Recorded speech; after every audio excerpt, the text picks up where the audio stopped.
Welcome to Anime Out of Context, a comedy review show where a man completely immersed in anime culture torments his co-host, who is only allowed to watch the shows featured here. If you'd like to support the show, you can do so at patreon.com/animeoutofcontext. Alongside over 100 hours of exclusive bonus material, all episodes uploaded to Patreon are completely ad-free, even to non-patrons. Thank you for listening, and enjoy. Hello and welcome to Anime Out of Context, the show where I attempt to explain the sometimes weird, sometimes wonderful, but always hilarious world of anime. And off with their heads and into Shaun's bed. I'm Shaun Rollins. I'm Remington Chase. Okay, Remington. It's still Pride, turns out. It is. It's a whole month. Who would have thought? So now it's the time I nervously look over at the time bomb and wonder. Yeah, because I did promise you that guaranteed one of the episodes this month is going to be something you are undeniably not going to have a good time with. Because we got genuinely so many recommendations for bad queer anime. Will that happen today? Well, it's hard to say. Could happen today, could happen next week, could happen at any real time. But since last week we spent a lot of focus on the complex dynamics of gender and sexuality, I figured we'd keep it very simple this week. And, all right, cool. The simplicity is, Rem, are you feeling a little bit more BL or GL this week? Hey man, I don't have any strong preferences, but to arbitrarily decide, we'll say GL. GL, perfect, fantastic. I will GLHF, you know. My favorite subject of Pride. Good luck and have fun. Very, very important for Pride. Okay, all right. Well, Rem, that makes GL to all my GLGs, you know? That makes it pretty straightforward, Rem, because today we are going to be watching a lovely GL or Yuri or Girls Love or whatever you prefer, your preferred title. It genuinely, I don't think matters all that much. Let's get yammy, baby. What? Let's go get yammy. And today, Rem, it's a very special occasion because we are going to go and observe an anime that, honestly, we've talked about, but it's been a while. Rem, I think it's time we revisit and finish Bloom Into You. Okay, all right. Bloom Into You was this. There's two that occupy very similar spots in my brain. Okay. And I don't know if this is the one I liked or the one that I was much more critical of. Well, in fairness, Rem, you have been very critical of most anime we've talked about, especially the Yuri, I've noticed. So whether or not that's something to be concerned with, I do not know. I'm just looking for good representation for women because Shaun, I love women. I care about women. They deserve good representation. They do. And you know who else loves women? I don't know the main character's name, so I can't answer that. Well, the main characters are Yu Koito and Toko Nanami. I love women and Yu loves women. Well, Yu's not certain if they love women. Oh, okay. I think I am remembering which one this is. Yes. Very similar to last week. It is a situation of one makes a confession to the other and the other is uncertain how they feel about it. But this one is a lot more direct in that, Toko is into you, and you is just... Yeah, this is the one where I related too much to, I believe you. Yes. Because there was just this notion of, she really wants to, what's the other girl's name again? Toko. She really wants to love her, and she's like, I want to have feelings for you. I want to like you as much as you like me, but I don't yet. And I don't know what to do about that. And I was like, oh fuck, it's me with so many of my relationships. Yeah, this was one of the first really popular Yuri anime we ever covered. Well, not one of the first, but it was probably the biggest, most requested one at the time. And I believe, if I'm remembering correctly, I think we covered this one in 2021. So it's been a few years. But just as a reminder, that is the basic premise. It's about these two girls. One has never experienced romance or love or affection in that way, and the other has more or less fallen in love with her, and they are on a journey to try and figure each other out and figure out what is going on and if there is actual feeling and connection here. It's a pretty well beloved anime, and I figured that for this Pride Month, we've never done a Pride Month revisit, which is something that, stands out a bit because there are, of the good ones we've covered, people have wanted us to revisit them. So I figured that makes sense. I'd pull 2 anime out for a revisit and let you choose which flavor you wanted, and Bloom Into You is the option. I think that more or less covers it. Like, I want to finish the anime today because it'll also be like the first queer-centric anime that we fully finish, which is, another big milestone. And people have asked us to revisit it just so they can get your opinion on how it ends, whether or not you think that the 13 episodes of it was enough of a season, or if they needed more room to grow, or if this adaptation needed a little something extra. See, I feel like one concern I have is I don't have hardly any faith in anime properly landing romance. They even this one, which from my recollection had like a really good amount of complexity and nuance. It feels like they often sacrifice a lot of that complexity and nuance.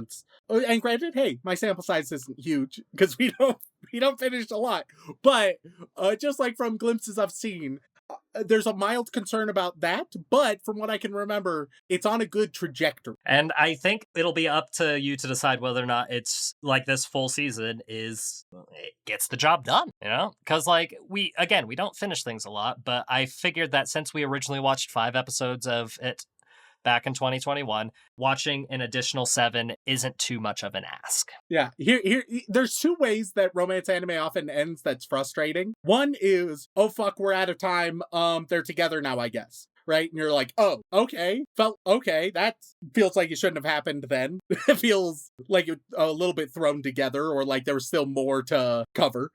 Or 2, where it's, oh shit, we ran out of time. Here's just a normal episode with no progress on their relationship. and either one begins with, oh shit, we ran out of time, which is crazy because I'm like, you knew how many episodes you got normally. You know? So figure out how to fit it in there. Mm-hmm. And it is just a matter of whether or not they thought they could get a second season as well, right?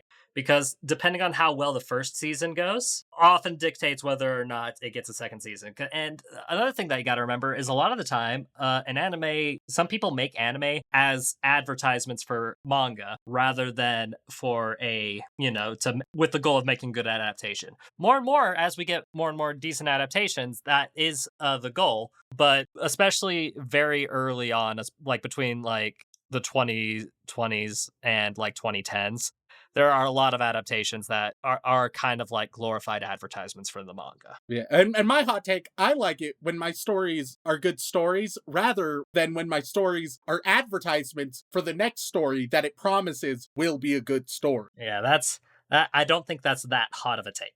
You think it's not that hot of a take, and yet every time a show gets a million sequels and people are like, oh baby, I hope the show never fucking ends, let's just keep going, oh my god, and it's like, oh, but it hasn't had anything to meaningfully explore for multiple seasons. It's just drip feeding you sawdust at this point. Come on, and people are like, oh, give me more. And it's like, you motherfuckers. They agree with me with the words I say, but not with the actions they take, Shaun. Again, Remington, if you think about it, your sample size for that is also still a little small. Because how many multiple season things have we gone through? The biggest one is Sword Art Online. Hey, but I will say, this ain't even just an anime thing. This is just a media thing, generally, right? I'm on the record of saying when sequels or new seasons of something I like come out, right? I treat them usually with suspicion rather than excitement, because while it's possible that, oh great, they had another amazing story they wanted to tell within this same world, right? It has a much higher likelihood, especially like every sequel that comes after, the likelihood increases, of mostly just existing because it can afford to exist and will get more money. And I don't like that. And I don't want things that start out as great stories to transform themselves into cash grabs or end up as unfinished slop because they were just like, we can keep extending this out ad infinitum. Like, fuck all that shit. And it's not that every show does this, but too many do, and it makes me wary of even when the good ones continue. But if Mike Flanagan's involved, then all bets are off, right? Oh, well, I mean, here's the thing about Mike Flanagan, all right? Thus far, in his career, he's always been a one and done. He'll jump in for a sequel for somebody else's thing, right? But for all of his shit, he'll create it and be like, there it is. It exists as is. Oh, goodness. Well, Rem, your opinions aside, and let me tell you, I think a lot of your opinions apply to Attack on Titan, and that's definitely going to be... like, Rem, people have been asking for more and more SAO and Attack on Titan episodes recently. Like, a scary amount. People want... We've done so many of them, but it's just been a minute, so they're like, hey, it's been a while since we got that premium suffering. That premium familiar... At this point, it'll be nostalgic suffering. I mean... Well, here, let me just like side tangent and put this in perspective for you before we go into the anime, because we know what this anime is about. We know what this anime is about. We have the vibes. We're gonna find out what it's like in the part 2. But just for those who are curious, the last time, Remington, you and I covered anything Sword Art Online was episode 202 back in April of 2022. It's been a minute. It has been a minute. And Attack on Titan was February of 2023, episode 244. Oh, man. So people are like, oh, man, but you still have things to finish in both those shows. And I'm like, oh, I know. I'm aware. But how many times can I say the same shit?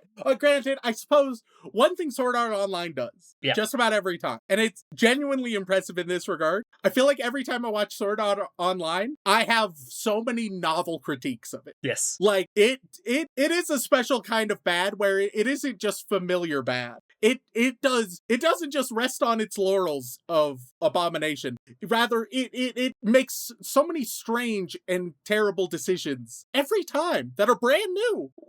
Which I don't know if that's a compliment or a damnation, but it's something. And a lot of people are... one of my most recent messages on Attack on Titan specifically were, well, he's got to watch the things that happen in season 2 because the twists will blow him away. Will the twists blow me away? Will they blow me away? I don't know. It depends on how nonchalant you like your twists. But I think with that in mind, we're getting a little far from things. I think it's time to revisit and finish Bloom Into You for this week 2 of Pride. And with that, let's get started. And we are back after finishing the entirety of the first and probably only season of Yagate Kimi ni Naru, or Bloom Into You. And Remington, do you have some things to say about this show? Do you think it deserves a second season, or was it at least a competent story for being only 13 episodes? Look, I don't think it needs a second season. I think there should have been more in the first season. I think it's a one-season story. I just don't think the story was told within one season. No. You can kind of tell that they had a lot of things planned. Well, and here's the thing, like, to clarify my position, because I think a lot of people will be like, what the fuck do you mean it doesn't need a second season? It ends kind of in the middle of an arc, just kind of... Yeah. Unceremoniously.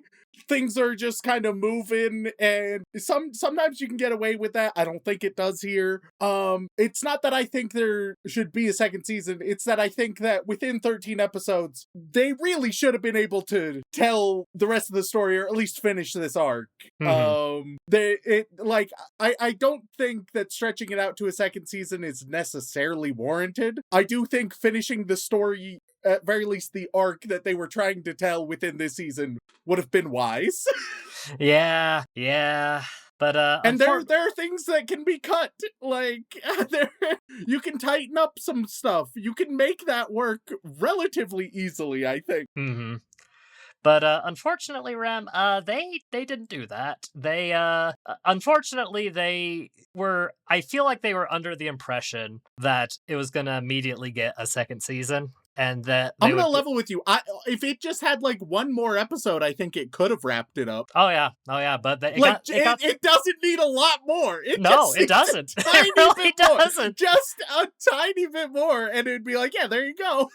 Yeah, but they 13 episodes, man. You can't have more than that in a season unless you go all the way to 24. Those are the rules. We've known them for years. That it's one reason why I appreciate, and I know that some people have gotten fatigued by this model, but I still appreciate it greater than the traditional model. The streaming shows how it's been able to, one, you don't need the exact same length per episode anymore. You can whatever story the episode's trying to tell, and usually they'll be in the same ballpark, but they'll vary, right? And then two, that you can play with how many episodes it takes to tell a story. I think freeing from those shackles has been so good. It's been so nice. It's one of the few really good things that streaming has done for storytelling. Mm-hmm. Yeah, and it would have been possible because Bloom Into You is only a 45 chapter manga, my guy. Yeah, I genuinely feel like you could have trimmed some of the admittedly cute moments throughout, right? Whoa.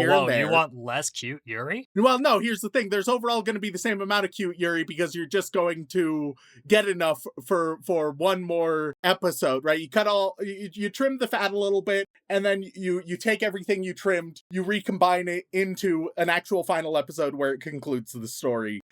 Which will have cute Yuri. Don't worry, that will still be there. You'll just also be able to finish telling the fucking story. Yeah, so Reb, you can kind of see why this is an incredibly wonderful and beloved show, but a lot of fans are a little grumpy, to say the least, at the end of the anime. Yes, and unfortunately, that will not be my only critique of it. Overall, Bloom Into You, still good. And now that I've seen the whole season, it is a good show still, but it is a little bit less good than my previous opinion on it. Wow, so you hate lesbians now, Rem. That's a bold statement to say here during the middle of Pride Month. Lesbians are great. Look, you can't get between me and lesbians, all right? We have a great relationship with one another. All right. Lesbians can see through your bullshit, all right? I'm invited over to the yam table. The yam table? Is that the lesbian version of the cookout? Yeah, yes, yeah. They can vouch for me on this. It's okay. All right. So, cool. Honestly, I feel like we should all strive to one day be invited to the yam table. So, let's talk a little bit. So, where we left off, just narratively within everything, you was struggling with figuring out what the fuck she felt, whereas Toko was super into you. You also have, Sayaka, who sometimes is very important and other times a complete non-factor. Mm-hmm. There's 2 episodes in this 8-episode stretch I watched to record that Sayaka's meaningfully relevant. She's also really into Toko, right? But for the other 6 episodes, not really. Yeah. And in both of the 2 episodes she's relevant, it's arguably a third protagonist status in those episodes where it's wow, this is really important, meaningful, and the story's very valuable. But then it just instead of doing any maintenance in the meantime between those, they kind of just ignore. Yeah. So we get to episode 6, the student council meeting, because last we left off, Toko won student council president, and so we got a meeting. They're gonna write a script to do a little stage show, right? Sayaka reveals to you how close she is with Toko and is I'm gonna take care of her, don't worry about it. We learned something mysterious is going on with Toko and the student council president of 7 years ago, which, I mean, it's not much of a mystery. It feels there's only a few possibilities. Turns out her sister was student council president 7 years ago, but then her sister died in a driving accident. And here we get to one of my main issues with the direction Bloom Into You goes. I thought Toko was a wildly fascinating character. I talked in our previous episode how I felt quite called out by a lot of points. And I was like, yeah, that's a lot of poignant shit, where it's like being placed upon a pedestal, but recognizing you're just a person, and striving to do your best, but feeling like impossible standards are often placed upon you, right? All of which are fascinating and compelling. And I feel like Bloom into You sort of tries to gild the lily, as it were, and what they do is, oh, actually, this isn't the quote-unquote real Toko. She's just trying to be her sister who was these things. And it's kind of odd, and like it'll give a little bit of nuance to that later, but not enough and not soon enough. And it's just not needed, because it's like I feel like we understood Toko's character very well. Mm-hmm. And if you had it be where it's like one of the contributing reason is she wants to sort of follow in her sister's footsteps, then sure. But being like, no, I must become her. Unless you're planning on Toko becoming like kind of a crazy bitch, then that's just not... That's not where you want to go. It feels way more melodramatic and less authentic than what we had before. And we'll get a few things on that in these 8 episodes I watched, where the first time we covered Bloom into You, I talked all about how authentic it was, right? I talked at length how deeply sincere and authentic it felt, and it's still largely there, but there's also just a lot of sort of fake feeling melodrama laced throughout now, and I didn't like that as much. That didn't... I was like, what are we doing? What are we do? You were doing so good. Why do you feel the need for bullshit?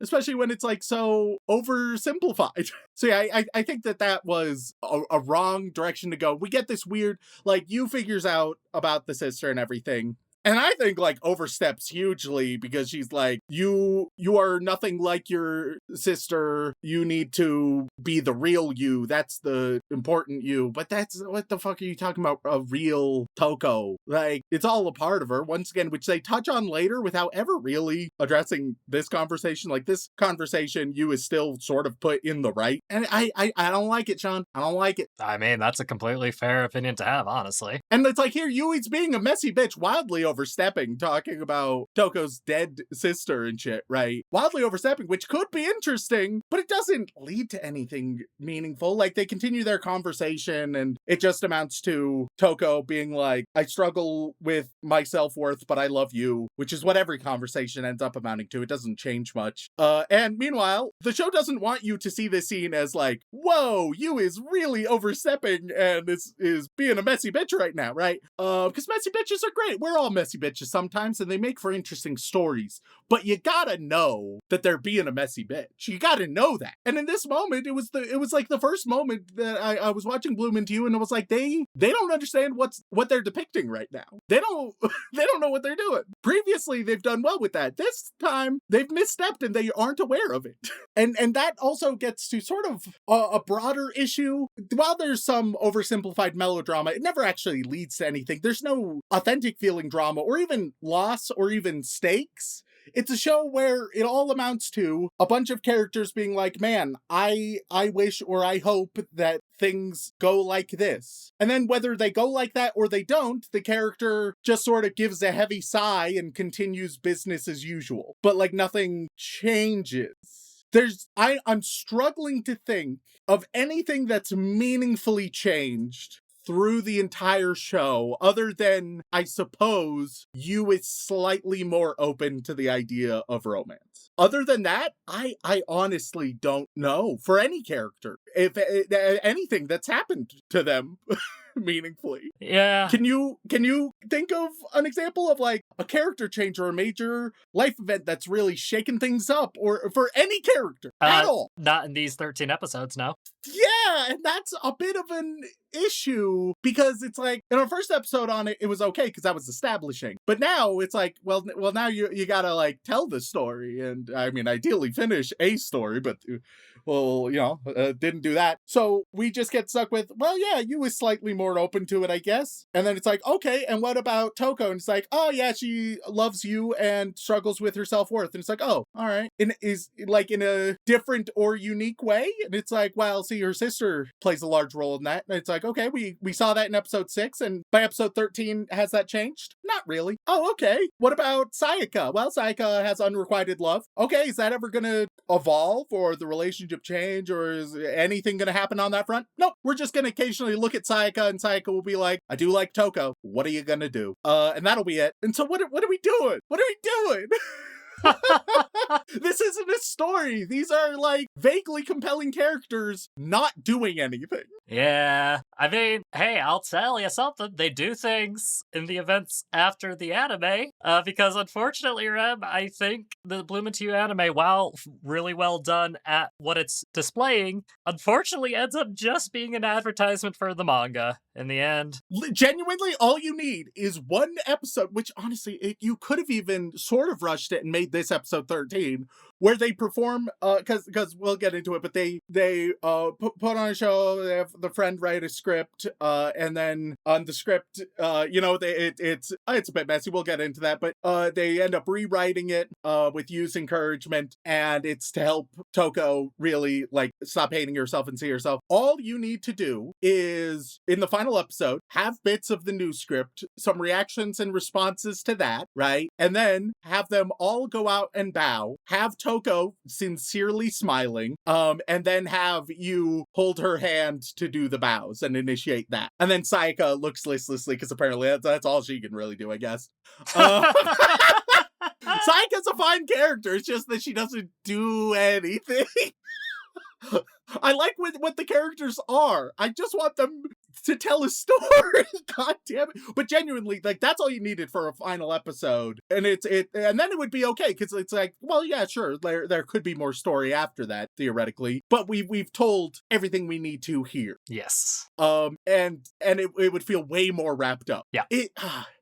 The characters and often, like, the emotions are strong, although once again veers slightly into melodrama at times in the second half. But for the most part, it's very good. But the story is trash. And that's disappointing. That's real sad, Shaun. And once again, overall, I still like the show, just because, it's nice to see these characters. It's nice to see these emotions. It's a little disappointing overall that it doesn't come to anything. But yeah, it's a weird one, Shaun. It's a weird one. Yeah, and I will confirm for all those people who are immediately getting their pitchforks ready because you called the story trash. The manga does continue to have more of a story and actually tells a full story that, 45 chapters is a respectable length for a romance manga. Where's your catchphrase that the manga doesn't matter, Shaun? Well, I mean, for this adaptation, it's a problem. I even mentioned at the start of this part that a lot of people are upset with how this season ended.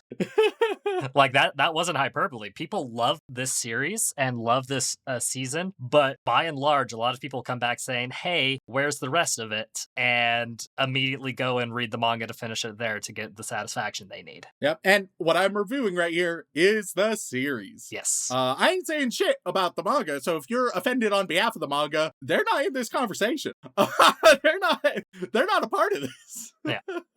And, like, for all of the flaws of this season, there's just as much to be praised, even more so, depending on your perspective. And it's just one of those things where it's like, oh no, this adaptation is great, asterisk. It doesn't feel finished. It just doesn't feel finished. It's great in the details. It fucked the big picture side of things. So we'll continue talking a little bit about the story. So further within episode 6, within their conversation, another weird element is that it sort of presents Toko's quote-unquote perfection, that side of her, as more of an act, which can kind of work, but they present it as you being like, no, you struggle because you're not actually this perfect image. You're timid and you have weaknesses and vulnerabilities, so that perfect image doesn't fit, rather than recognizing that under the perfect image, those timid things exist, but as does all of those things that people do see. And then we get this weird part where you talks about how you can't look for a relationship or be in love with somebody if you're not lonely. I don't know what the fuck that was. It's all weird. It's episode 6. Look, let me put it this way. It's a good thing you ended our first look at Bloom Into You on episode 5. Yeah, it's almost like 6. It's almost like I planned that on purpose, my guy.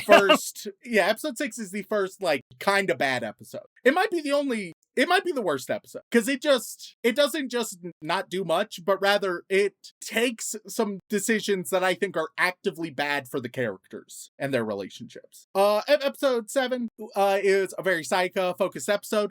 We learn all about Sayaka and her struggles and issues, and it's nice and interesting. Sayaka doesn't matter though, so we're not going to talk about it much.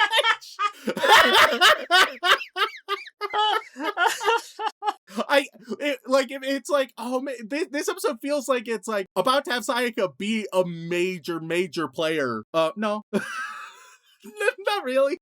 You might think that Sayaka could have an interesting dynamic with you or with Toko, or that something Sayaka does could complicate or push forward the burgeoning relationship between you and Toko, right? Because of course, you see a little bit of a love triangle. Or in this case, it's a love line with just like one angle off to the side, just a separate, There's no love polygon here. There's just... No, definitely not. But the reason you have a character like this is so that in some way they can affect the main relationship, right? Either directly or indirectly. Either it's through like confessing to Toko and you being like, oh shit, I felt jealous when that happened. Weird. Maybe I do have feelings, or just something. There's so many ways to go about doing it. Genuinely, Sayaka just exists to be vaguely tragic. Which can adaptation. All of this is about the adaptation, Shaun. I know, but you know how the weebs are. They'll forget that part. I have to remind them. Those bitches out there have ADHD. You gotta remind them, else they'll forget. I'm talking about what I watched. If you're talking about something I didn't watch or didn't see or didn't read, you're talking about other shit. That's not part of this discussion. That's not here, all right? And it's like, so even now, it's like, oh, this could be very interesting. You build up a lot of cool elements. And Sayaka, it's like, oh yeah, this is evocative and interesting. But I cannot emphasize how irrelevant it is within the show. That being said, it is nice to see a bit of a contrast that, like, where Sayaka pushes Toko to be better and you comforts Toko, sort of having that push forward and pull back factor. It's nice to have different kinds of people who can do each of those roles in your life, just generally. The episode 8, well, you and Sayaka disagree about Toko, where you is like, I want, after the show, after the stage show we put on, I hope Toko is able to sort of take off the act and feel more comfortable doing so. And Sayaka's like, I don't know if, like, that's what she wants. And I would, like, hardcore agree with Sayaka here. Like, it's not just, Toko, it's not, oh, look at this burden I am upholding constantly, though certainly the expectations can be burdensome. It very much feels like, yeah, this is the kind of person I want to strive towards being, and that is stressful, but I find that worthwhile, and that's a very real part of me. And you kind of never understands that. Towards the end, she understands it in the most abstract sense, but not in a tangible way. And the episode ends with Toko and you sharing an umbrella, flirting a bit together, right? Cool. Episode 9, they're prepping for sports day, and Toko shuts you into the sports shack and starts kissing her. You pushes away a bit and is like, hey, it's a bit much. I don't know, man, not right now. Because, you know, you have kind of consent, but definitely not enthusiastic consent from you at this point. Yeah, no, you got anime and consent, you know? You gotta be very clear with these kinds of things. Yeah. It's like, don't get me wrong, you is sort of like, yeah, whatever you want, I'm down, but it's rarely enthusiastic, and sometimes she's like, all right, calm down. So we get sports day. We get a conversation with Maki, which is the only time I'm going to be mentioning him. I mentioned him, I think, in our first episode, because he was relevant for like one episode. He now has one conversation. It doesn't matter. Don't worry about it. His conversation is just like, I think that you is lonely. After sports day, Toko wants you to give her a kiss, but you's like, I don't know. I don't feel right initiating. I'm down for you to kiss me, but it feels weird for me to kiss you, you know? So Toko starts making out with you and you gives in a little bit. Episode 10, hey, the script is finished. And so It's all about an amnesiac trying to decipher the true version of themselves from other people's reports. Very obviously based on Toko, which let's be how Koyomi, the one who wrote the script, went about it was like, all right, let's base the characters off of the student council members, which is you're gonna start shit there. All right, that is the makings of some high school drama right there. Or at least it should be. Everyone genuinely fine with it, no complaints. You could have it be where like even a single character is like, that's kind of weird, or like, I don't know about this, but genuinely all of them are just like 100% sounds good. Because for some reason this show is terrified of even the most subtle of conflict. Which is unfortunate because they're like, oh, look at these genuinely authentic and complex human emotions. And I'm like, fantastic. But it refuses to then display what those complicated emotions would lead to. Because I think it thinks of its characters as sort of too precious and soft. And it's like, well, no, I don't want them to struggle. And it's like, well, they kind of need to. It is the natural conclusion of their complicated emotions. But that just doesn't have, once again, all the struggle we see are characters just giving a wistful sigh and wanting more. And there's more to the human experience than wistful sighs. But Remington, hasn't the LGBTQ community suffered enough? Sure, so don't make them suffer more with lazy stories. Let them be seen in all of their complexities. And if Bloom Into You was just trying to be a sort of happy-go-lucky slice of life show, right? Then sure, yeah, that's acceptable. But it has shown it wants to have a lot of emotional resonance, right? It wants to be authentic and it wants to reckon with some complex and difficult human emotions. But you can't do that while also trying to protect the characters from any possible difficulty or struggle or adversity that their emotions or decisions would naturally lead to. It then feels artificial and way less interesting. Let's see. So we got, they sort of go over or get ready to go over the script. They're planning a study camp. And you and Toko, they call each other. That's kind of it. Episode 11, we have the study camp and they rehearse and they work on that quite a bit. The girls get horny for each other because they're staying overnight together. That's just called being a teenager. Yeah. And like, oh, this could be an interesting opportunity for something to happen. Nope, nothing happens. Toko asks a guy about her sister a bit, and he's like, oh man, my sister is different than from what this person is saying to what I remember. Which is extreme. Like already it's kind of on the nose, the themes that it's exploring with the script, right? But it's like, okay, I'm okay with the script because at least that's a mildly interesting story device. But then to just be like, and the same thing with the sister. And I'm like, no, yeah, I understand all of this. If anything, the show just earlier didn't seem to understand this, or at least didn't care about it as much earlier. But yeah, I get it. Toko's sister is just a wildly uninteresting plot device for the most part. Maybe it could work conceptually, but it doesn't work in the execution. The only way it could work in its execution is something that's like half hinted at for a brief moment that we'll get to. And if that happened, then I might be saying something else.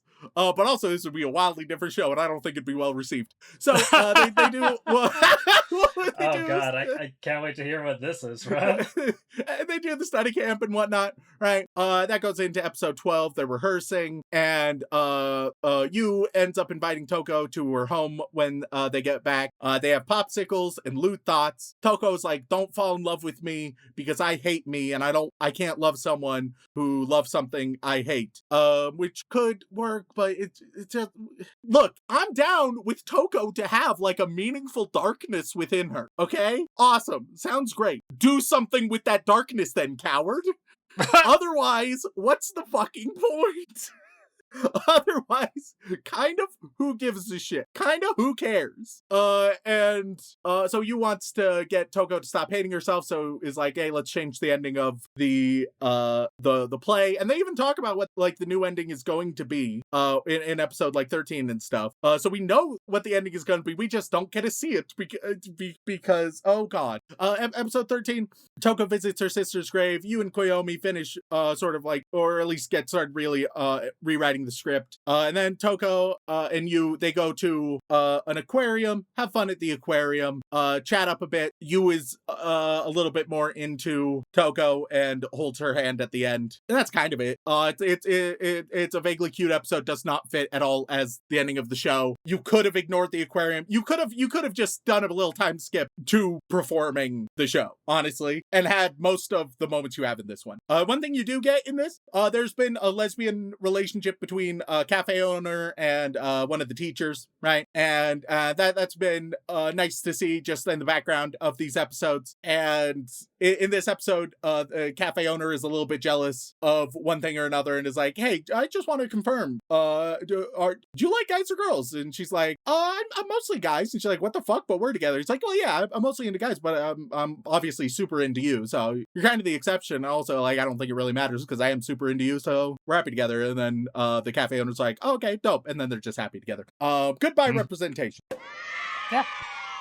But yeah, the show's themes are fine of just like trying to put ourselves into narrow boxes is flawed, harmful, and inaccurate. Like, I mean, hey, reductive essentialism in all of its forms it's bad and incorrect, and it's wildly limiting. But I just think the story could have done so many things, and it said it did none because there was never any authentic drama besides weird spikes of melodramatic moments that meant nothing to me.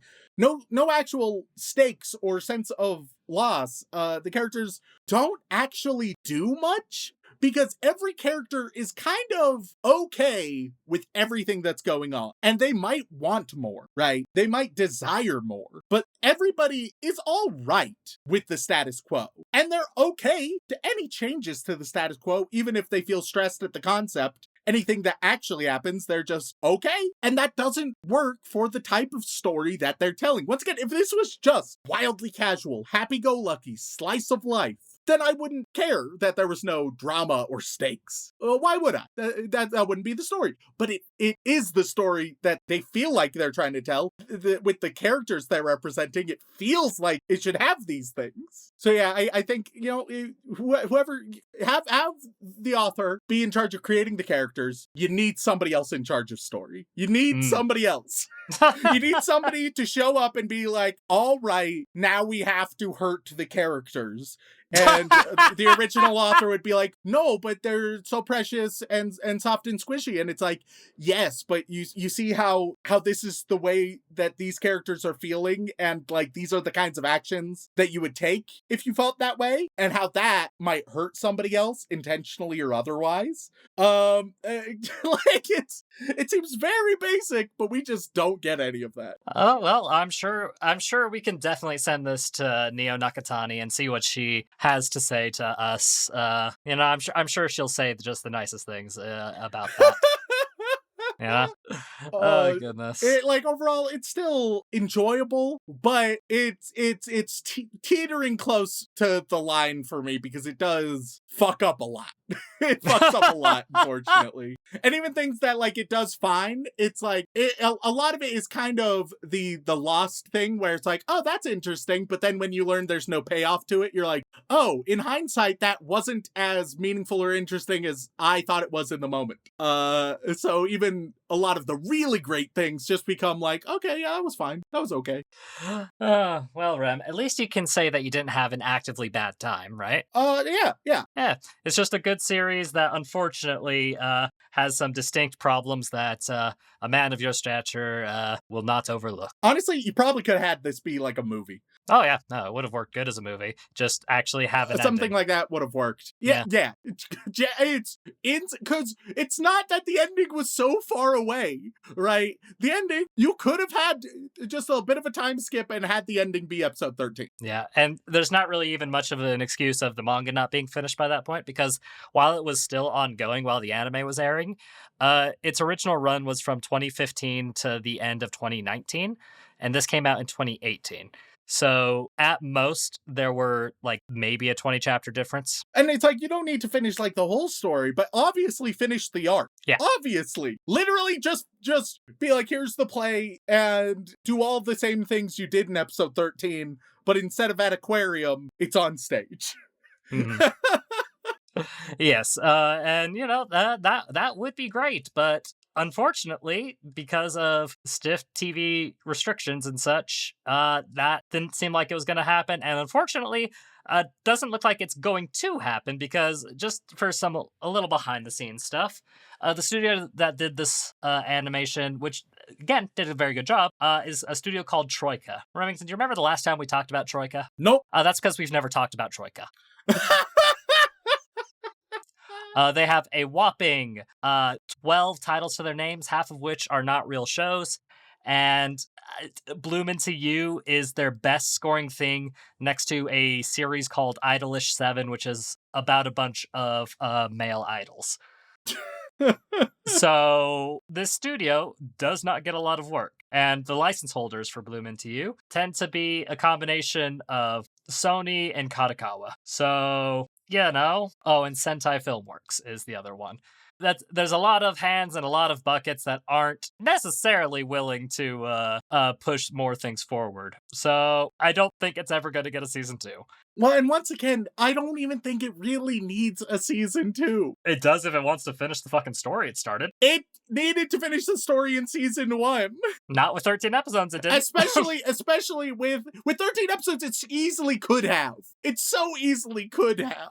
There were a lot of episodes where not a lot happened. And it's like, and that's kind of fine if you have the fucking time. It's like, oh yeah, we had a great time. But then you're like, oh wait, why were you doing all this shit when you didn't have enough time to tell the fucking story? And especially if you're like, hey, 13 more episodes, and it's like, what? So we can have one thing happen in the story that should happen relatively soon, and then it will be a lot more of not much developing for some reason. I mean, hey, if they had an additional 13 episodes and they went by modern pacing standards, they could very easily just finish the remaining, 25 chapters they have. Yeah, I'm just not wildly confident in the story itself. The characters are great. The story is borderline non-existent because development is borderline non-existent. Again, we'll never know. Well, you'll never know. I know. I've read the manga, but you'll never get I can't imagine that it's going to be a wildly surprising way that the story goes. Well, no. I feel like I know what happens left, and honestly, I don't even know how there can be too much left. Because it seems... Look, isn't it just gonna be you gradually gets more interested and more open to having feelings for Toko, right? And then I guess because there's enough filler, all right. I would honestly just end it after putting on a show, which should have happened already. But knowing that there's a bit more than that, I would imagine that there's some random, I don't know, bullshit misunderstanding or miscommunication, where then for just a little bit, Yu has to chase Toko instead of the other way around. Then obviously they end up together, and then you have Sayaka. Sayaka gets a new friend or something and confesses to the new friend her feelings for Toko, just so she tells somebody, but maybe she never even tells Toko because they don't care about doing that. And then it's just like eventually Yu is like, hey, I am into you, Toko, properly, meaningfully, and Toko's like, okay, now I understand, and then they get together. Like, how can I be missing anything important there? Well, we'll never know, Remington. I can't fathom a world where I'm either incorrect in a significant way or where there's something really meaningful missing from my description. Oh, well, we'll let the folks at the Yam table tell you in the future. I'm sure they'll be excited to talk about it. But Rem, any guesses on what the MAL score for Bloom Into You is? It's been a few years, so it could have changed. Let's see here. I think, so many complicated calculations. All right, people are going to be upset over the cliffhanger. I don't know how much, though. I don't know. I think they'll be disappointed. I don't know how much of a factor. I also do not remember what I said / what it was last time. Nah, I wouldn't expect you to, honestly. I have the vague number in my head where I would start at 8, right? That feels around right for the first 5 episodes that I saw. But now with everything in context, we're gonna lower that by I think people still like it. It's very pretty. It's still Yuri, so people are gonna vibe with it. And they have the manga, which maybe they'll be less disappointed by, and then be like, okay, well, this got me onto the manga, so it's okay that it was a shitty cliffhanger. I'm going to say 7.84. Is that your final answer, sir? Yeah. Okay, well, Remington, Bloom Into You has 150,000 ratings. And currently on Mal, it's not every story is tagged appropriately because, that's just how forum sites are sometimes. But on the list of tagged for Girls Love specifically, it is the second highest rated show on that list. Oh, fuck. Yeah. There are only 120 options currently, and some of the options, hey gang, could we have some separation? Because some of them are just hentai. Oh my god. Those are low on the list, thankfully, but it definitely feels like it's bloating the pool a little bit. But in that tag, it is the second highest with that whopping 153,000 ratings. Bloom Into You is sitting nice and pretty at 7.88.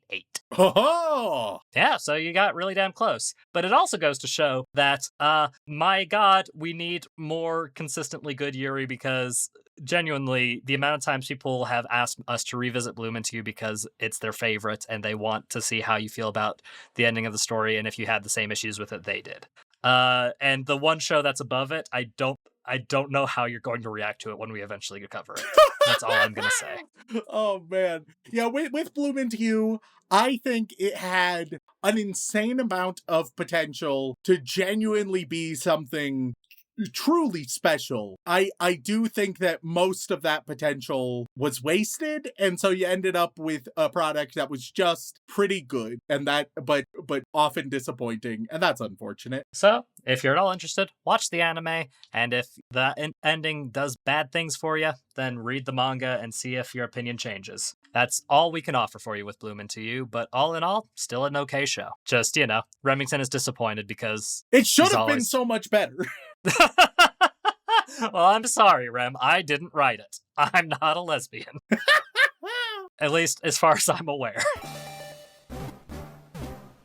But I guess with that, my final question for you, Rem, is, well, not really, can't really ask it. God, I always struggle with it because we rarely finish series, but, want to go watch some more Yuri in the future? Yeah? Okay. I don't, that phrasing, I don't want to sound like a pervert. Well, Rem, look, man, we've got to be the best allies we can, which means we've got to watch as much Yuri and Yaoi as possible, Like, otherwise, how can we call ourselves allies? Shaun's excuse when Dylan walks in on him watching lesbian hentai. No, it's 'cause I'm an ally. I'm an ally, bro. Oh god, yeah, no. Look, and I'll say this right now: on that list of girls love anime, the amount of futanari is way too high. I don't think that counts. Because I don't think that was made from an honest place. I could be wrong, and I'm sure people will tell me, but from my perspective, that doesn't seem as honest as it could be. Oh, God. So with that, thank you all so much for tuning in. If you enjoy Remington having complex feelings about, life, love, and the meaning of happiness, then please head on over to wherever you get your podcasts and leave us a review. They mean the world to us, and we do read every single one. And if that is still not enough for you, patreon.com/animeoutofcontext, where you get access to all kinds of lovely bonus material, including the opportunity to be thanked live on the podcast. Yes, I skipped the Twitch, but hey, if you're curious, you'll come and say hi to me anyways. So, Rem, who we thanking this week? Well, as always, we would like to send our regards to all of our bland bitch protagonists, as well as our magical girls, who we really appreciate.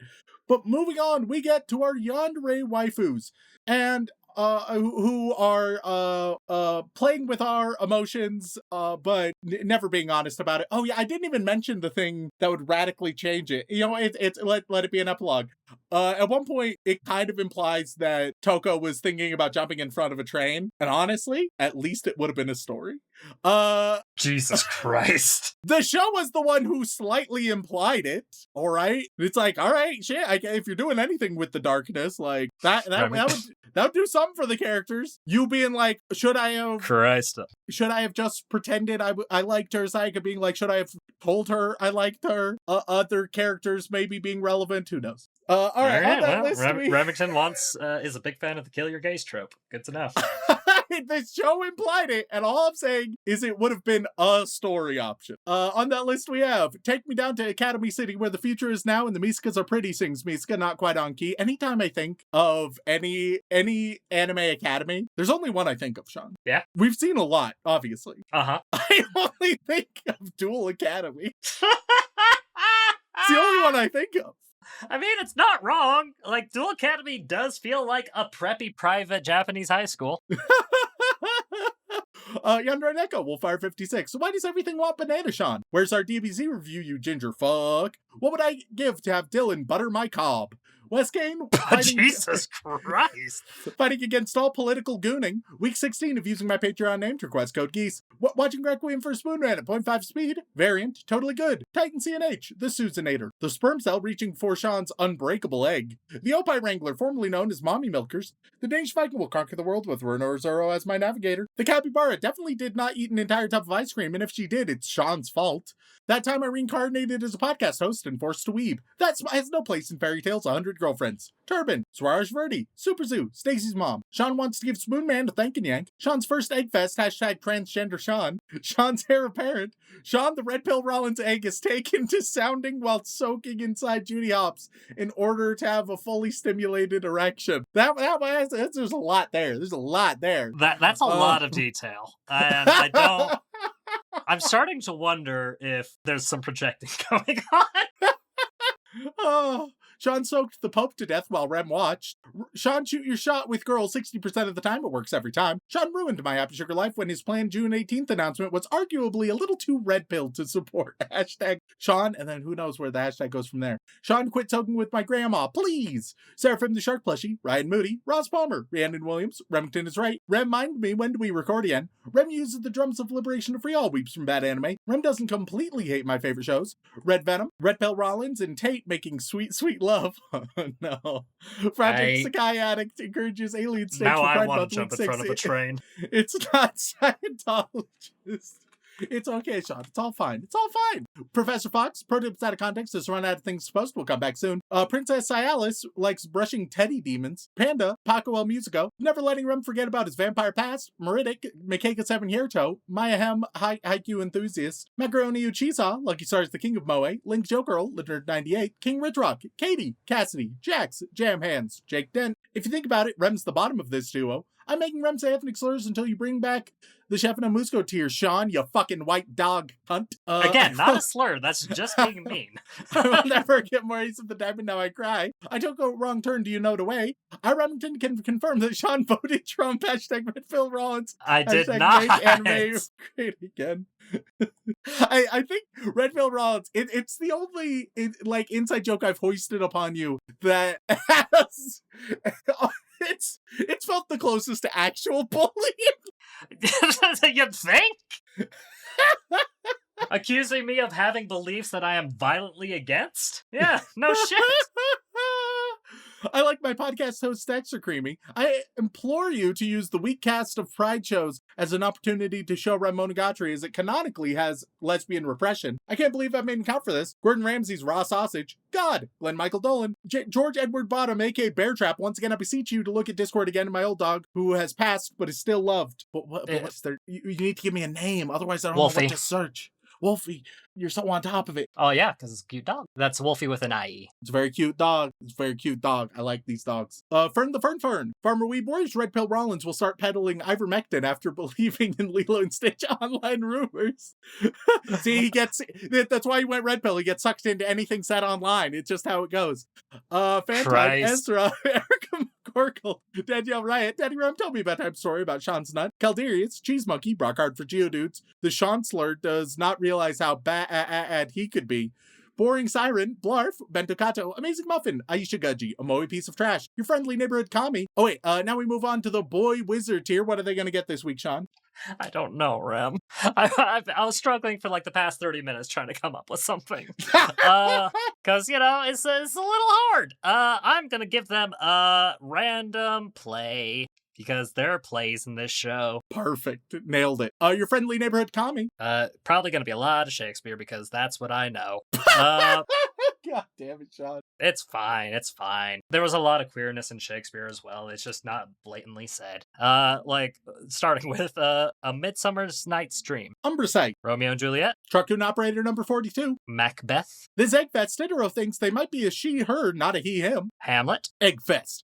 There's that one Yuri Fate. To Kill a Mockingbird. That Mouse Girl. The Crucible. Spoonman the Aristocrat. Much Ado About Nothing. Silent Secondary. Othello. Sammy K is here to remind you that you just lost the game. A Streetcar Named Desire. Rose Scout. The Importance of Being Earnest. Rem would enjoy Vash's Trigun as much as Shaun enjoys the Pope. Is that how these are done? Question mark. Still drunk. Yay. Wicked. Rem still needs to watch Bandori, Tsumago, and Ave Mujiga, or else Kasumi will keep singing Twinkle Twinkle Little Star. Les Miserables. Power Cell begs Shaun to stop soaking in his low bunny. He still has a couple gym badges he needs to earn. Into the Woods. Nurikaza hashtag SONR soaking One Nut Rollins. Phantom of the Opera. Monogatari is everything you ever said you want in anime. This week the MC has one bad character trait, but he knows. Hairspray. Mike. Beauty and the Beast. Miguel De Leon. I'm sorry, but you get Grease.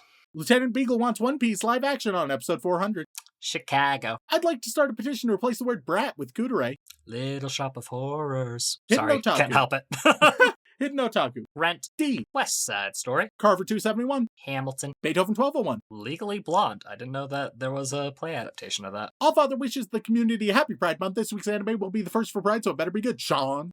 I would say it was. Thank you very much. Newsies. And now we move on to the to the inappropriate Joey Wheeler tier, where Shaun as Joey Wheeler will. How much do I want to throw you under the bus with this? More than you already have, I should say. Shaun as Joey Wheeler will confess a genuine hot take opinion that he doesn't usually or ever express. And I, as Joey Wheeler, will rate how queer that hot take is. I don't know if you're qualified to do that, Rem. On the list we have Shaun, want to come over and watch porn on my flat screen mirror? They might revoke your trip to your ticket to the table, my guy. Only if I am incorrect. Okay. Well, now I've got to think of a couple hot takes. Genuine hot takes. Okay. How leftist can I be on the podcast? I am, man. It's not like Dylan's gonna cut anything out. No. If anything, I'm usually the one who has to hold Dylan back. Let's see. Now I'm just trying to think of ones that aren't anime related, because unfortunately, most of my hot takes are anime related, and those hot takes are the ones that get people mad at us. Hey, that's fine. All right. We want the genuine hot takes, the ones that will fuel some fire. Okay. All right. Well, So what hot take are they getting from you? Well, let me just pull up my list of the most popular anime, and that'll be pretty straightforward. Yeah, okay. Now I'm saying this as a fan of Dragon Ball. It's okay to skip OG Dragon Ball. All right, and I would say that is, I don't know, that's like a 2 out of 10. That's a very straight hot take. It's not a very clear hot take. It's about Dragon Ball, so that's as far as like queer anime go. Dragon Ball is pretty low on the list. Next we have, if the lesbian fellas get Yam Fest, then the gay fellas should get Sausage Party, hashtag Pride Month. But no, see, you're too focused on the genitalia is the issue, all right? All the Ace people and Arrow people have told me, hey, we already have garlic bread on lock, which is true. So yeah, garlic bread fest, we just shortened to bread fest, but we know it's garlic. That's for our Ace. But for the gay fellas, I don't think that Sausage Party is the right direction to go. I don't think sausage is their fest. All right. Mm-hmm. It's gotta be something that's got, like, a bit of, like, it doesn't have to, like, go hard into the genitalia direction. It just has to be, like, it has to have the spirit of gay. Yeah. Don't get me wrong. If enough gay people are like, no, yeah, sausage does represent us, then okay, I'll accept that. But thus far, I feel like I've mostly seen non-gay people being like, well, it should obviously be sausage. Yeah. So gay listeners, the Arrow and Ace community, they let their voices be heard. They were like, garlic bread, we already have that we got unlocked. so many messages about garlic bread. So many people were like, how have you guys not heard garlic bread? And I had heard the memes, but I didn't remember them, so thank you. Yeah, no, like I got linked pictures of the memes. Yes. And I thought to myself, I was like, you know what? Yeah, you're right. I forgot about that. I'm sorry. Meanwhile, our gay community has been silent. just a couple mentions of sausage, but it's like, is that really what you guys want? Is that what you guys want? Be honest with us. Be honest. Yeah. Anyway, what hot take are they getting? Let's see. Their hot take, scrolling through lists of popular anime. I don't know, insult somebody's waifu. Insult somebody's waifu. Okay. Yeah, what's a beloved yet absolute dog shit waifu? Beloved but absolute dog shit. Okay, yeah, here's an easy one. Albedo from Overlord, while physically attractive, is easily one of the worst waifus you can have. And you guys are just only caring about the fact that she's dominant and physical. I'm gonna say that's a 4 out of 10. All right, it's more queer than the last one because it does bring to light and subvert some hetero standards that we have. At the same time, I'm sure that a lot of queer people would like to be dominated by them, and so a solid 4 out of 10. And I'll say right now, I would also.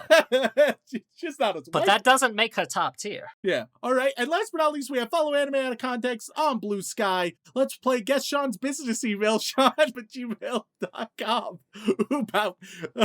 See, and now there's a nice dilemma. He can just keep doing that. Does it get censored or not? Because if it ever gets censored, he knows he got the right one. But if we don't censor it, then theoretically, if it were close, then it would be public. See, it's quite the dilemma. Quite the dilemma. Okay, I did a hot take for a waifu. How about a husbando? Yeah. Let's see. I mean, Attack on Titan seems pretty obvious. But it would be a hot take, and it would get a lot of people very pissed at me. Yeah, okay, I'll say it. Why the fuck not? Levi from Attack on Titan.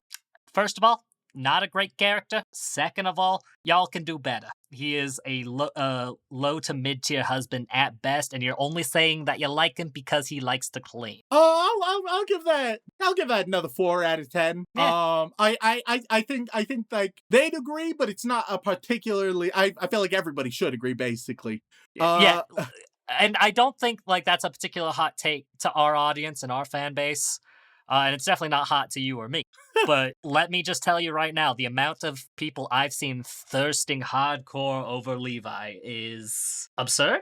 Yeah. It's absurd. I mean, yes, sure, dub voice him is voiced by Matt Mercer, and I get that. But that doesn't make the character good. Thank you all for tuning in. If you want to reach out for a comment, question, feedback, or recommendation, then you can send an email over on to animeoutofcontext@gmail.com. Once again, guys, thank you all so much for tuning in. We love and appreciate you very, very much. And as always, don't fuck your sister. Do-do-do-do. Do-do-do-do.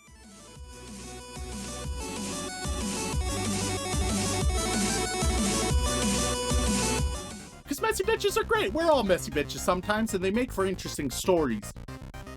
Well, Ram, we've got to be the best allies we can, which means we got to try on the dress.